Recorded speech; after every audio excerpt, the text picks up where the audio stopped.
Sir, നമ്മളിപ്പോൾ ഒരുപാട് സ്ഥലത്ത് ഇൻ്റഗ്രേറ്റഡ് ഡിജിറ്റൽ മാർക്കറ്റിംഗ് എന്ന് കാണുന്നുണ്ട്. നോർമൽ ഡിജിറ്റൽ മാർക്കറ്റിങ്ങും ഇൻ്റഗ്രേറ്റഡ് ഡിജിറ്റൽ മാർക്കറ്റിംഗും തമ്മിലുള്ള ഡിഫറൻസ് എന്താണ്?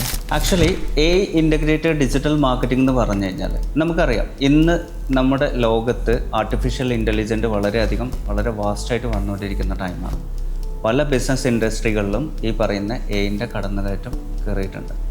അപ്പോൾ അതിൻ്റെ പാർട്ടായിട്ട് തന്നെ ഇൻ്റഗ്രേറ്റ് ചെയ്യുന്നതിൻ്റെ പാർട്ടായിട്ട് നമ്മുടെ മാർക്കറ്റിങ്ങിൻ്റെ ഏരിയയിലും ഈ പറയുന്ന ഇൻ്റഗ്രേറ്റ് ചെയ്ത് തുടങ്ങിയിട്ടുണ്ട്.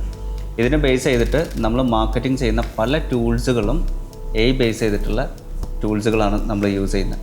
ഇപ്പോൾ ഒരു ബിസിനസ്സിനകത്തുള്ള വാട്സപ്പ് ഓട്ടോമേഷൻസ്, അതുപോലെ ചാറ്റ് GPT പോലെയുള്ള മിഡ് ജേണി പോലെയുള്ള പല അഡ്വാൻസ്ഡ് ടൂൾസുകളും ഇതിനകത്ത് നമ്മൾ യൂസ് ചെയ്യുന്നു. ബിസിനസ് ഓട്ടോമേഷൻ, മാർക്കറ്റിംഗ് ഓട്ടോമേഷൻസിലുള്ള പല ടൂൾസുകളും നമ്മൾ ഇൻ്റഗ്രേറ്റ് ചെയ്തുകൊണ്ടാണ് ഇന്ന് നമ്മൾ വർക്ക് ചെയ്യുന്നത്. അപ്പോൾ ഇതെല്ലാം കണക്ട് ചെയ്തിട്ടുള്ള ഡിജിറ്റൽ മാർക്കറ്റിംഗ് കോഴ്സിനെ ബേസ് ചെയ്തിട്ടാണ് ഇൻ്റഗ്രേറ്റഡ് ഡിജിറ്റൽ മാർക്കറ്റിംഗ് കോഴ്സ് എന്ന് പറഞ്ഞു വരുന്നത്. അപ്പോൾ നമ്മളൊരു ഡിജിറ്റൽ മാർക്കറ്റിംഗ് കോഴ്സ് പഠിക്കുന്ന ടൈമിൽ അഡ്വാൻസ്ഡ് ആയിട്ടുള്ള നെ ഹെൽപ്പ് ചെയ്യുന്ന പല ടൂൾസുകളും കൂടി ഇൻ്റഗ്രേറ്റ് ചെയ്തിട്ടാണ് പഠിക്കുന്നതെന്നുണ്ടെങ്കിൽ നമുക്ക് ഇതിനകത്ത് വരുന്ന സ്കോപ്പ് വളരെ കൂടുതലാണ്.